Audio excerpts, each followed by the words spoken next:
Alright guys, welcome back to another episode of the Medium Cool Show. As you guys all know on this channel, we talked about Guy Ritchie quite a few times, always positively. We have a good amount of Guy Ritchie movies we talk about on this show, and you should go check out the playlist. Link in the description. Also, you can go to the end of the video. For the most part, every movie we've talked about, we've given them a glowing, positive review. Yeah. And we haven't even talked about, like, the ones that are the classics, really. Like, we haven't talked about Snatch or Lock, Stock. Yeah. But everything else we've talked about, we've given it really, really good reviews. We're big Guy Ritchie fans. I'd say we're, out of our friend group, the biggest Guy Ritchie supporters. Yeah, whenever we bring him up, it's always positive. It's always talking about how much we enjoy the fun of his movies. Yeah. But today, we're talking about the Ministry of Ungentlemanly Warfare. Ready?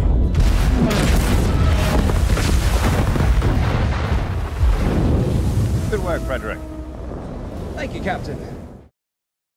Directed by Guy Ritchie and based on a true story of Operation Postmaster, where a group of undercover rogue operatives that were sent by Winston Churchill go, and they're going to go and destroy some Nazi plans on a boat for these submarines that will prevent the submarines for another 6 months while the British take the edge in World War II. Yeah, and this is 1942 is when this takes place? Yeah, like after Dunkirk. All right, dude.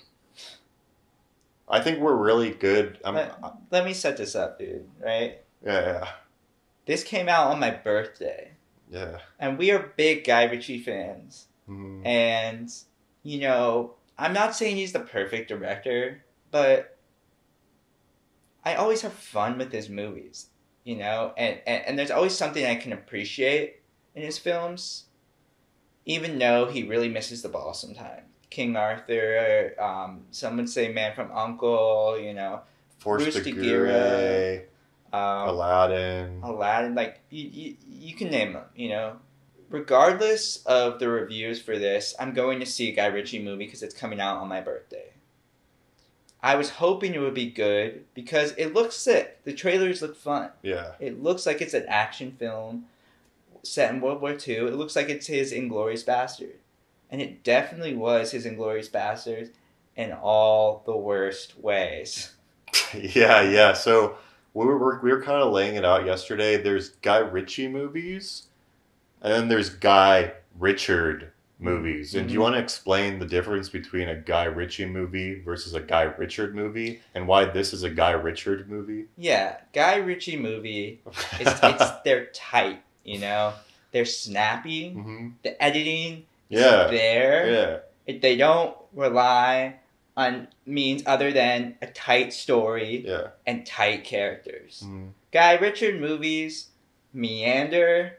They're not tight. They're not put together. They're a chore to get through sometimes. Yeah, they're studio hired hand type stuff. Yeah, dude.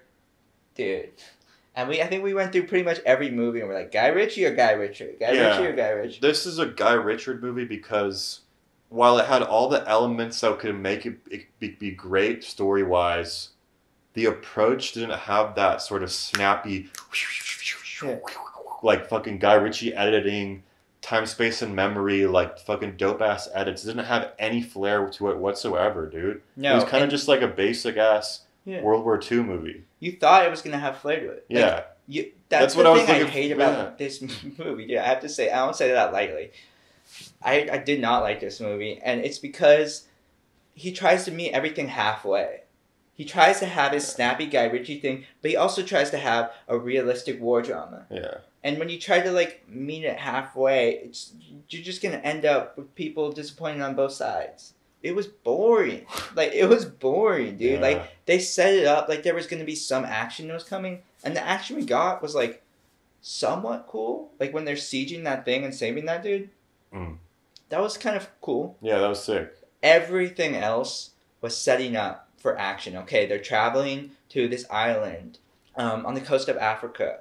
That's a neutral territory. It's a Spanish colony, right? And there's Nazis there, and there's English there. and they're traveling there. They have to destroy these things, right?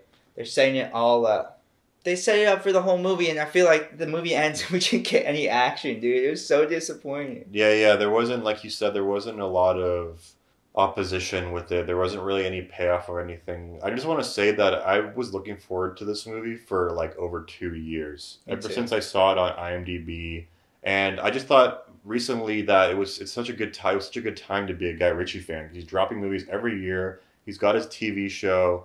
And it just felt like he was building up to something because last year he had The Covenant, which is an actual like good war movie. It's on the upper half. Yeah. And I just thought to myself, okay, we got this movie called The Ministry of Ungentlemanly Warfare, and it's going to be a World War II guys on a mission Guy Ritchie movie. And then we have The Covenant come out, which is like him testing the waters of like real big budget warfare. And I just thought, dude, this is going to be sick. If we have the Guy Ritchie flair plus The Covenant action sequences, war stuff, emotionality, stylized shit. Like there was so much more style and like flair even in The Covenant, which is like a straightforward kind of war mission movie. Yeah. There was none of that in this, and it was just, dude, no. I when I was watching, I just thought, damn, it's really like this, huh? Yeah. It's really like this. Yeah.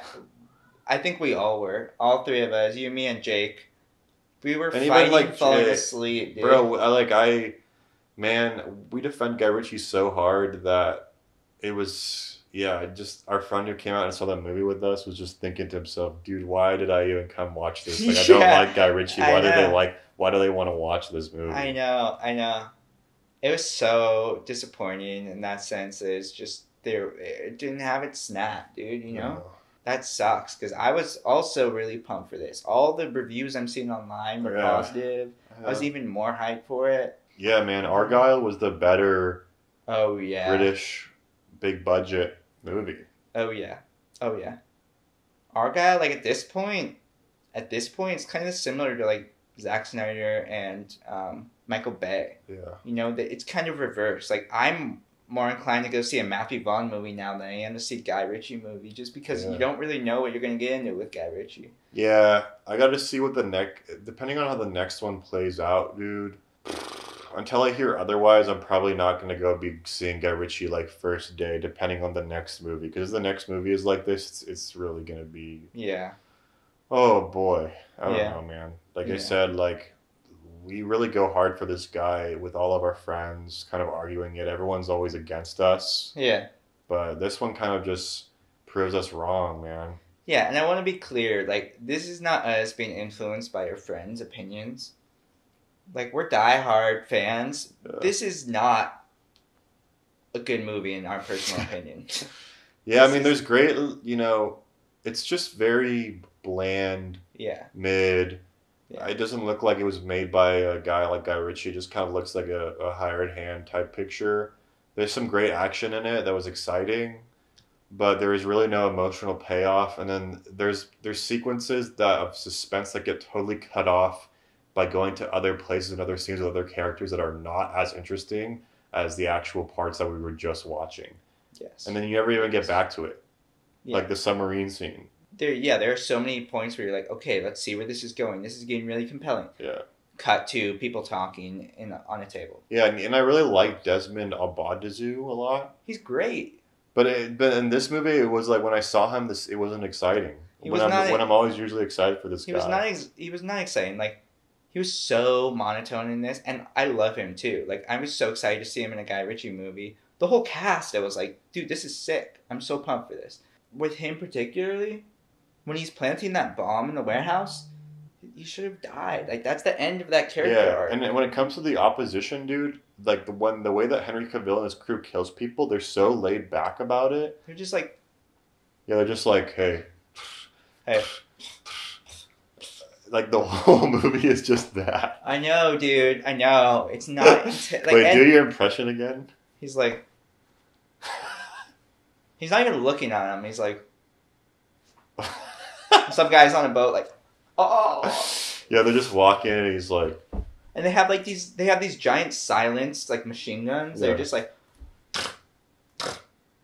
Yeah. Like, you're like, what the fuck? Like and after seeing Civil War, And going to see this, you're like, dude, what? Yeah, man. This has the classic Hollywood feel to it, whereas like Civil War has the boots on the ground, new Hollywood Bonnie and Clyde feel to it. Yeah.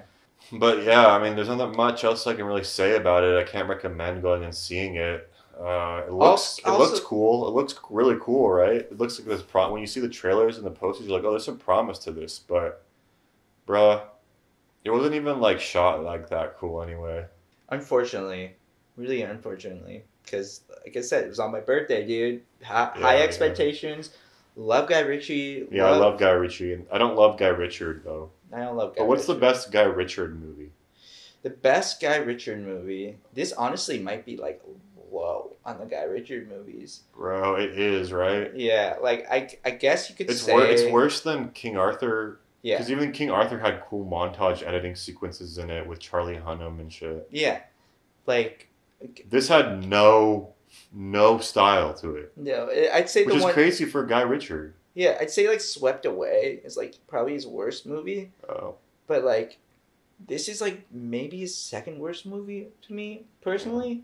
Do you think The Man from U.N.C.L.E., I would say it's a Guy Ritchie movie, to be honest, because it does have a lot of flair and it has like this sort of time space moment, like someone's remembering something and it goes back in time and shit, which is cool. And even Revolver, where it gets a lot of hate, I think it's that. But it definitely has that flair to it. Like, think about this scene with Mark Strong where he's shooting those people. That's like sick.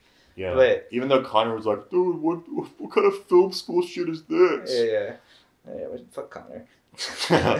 Yeah, but the best Guy Richard movie, Sherlock Holmes. Yeah, Sherlock Holmes 2.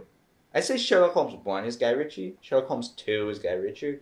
But also Rooster Gira is Guy Richard, I'd say. Kind of, yeah. Yeah, even though it's funny, it has Hugh Grant in this. This had no humor to it whatsoever. You could say that Covenant is Guy Richard, but Covenant's a good movie, so maybe that would be the best one. It's pretty Guy Richard, yeah. Yeah, but that's the best one. But quintessential Guy Ritchie movies is Lock, Stock, Snatch, Revolver, Rock and Roll, Gentleman, Wrath of Man. Yeah. Those are really the top tier ones. We need to watch the rest of those movies so we can do an official ranking. We don't even need to do a ranking. We can just do 2 sections, 2 tiers of Guy Ritchie and then Guy Richard. Yeah. I'm down. Yeah. Let's do it. Cool.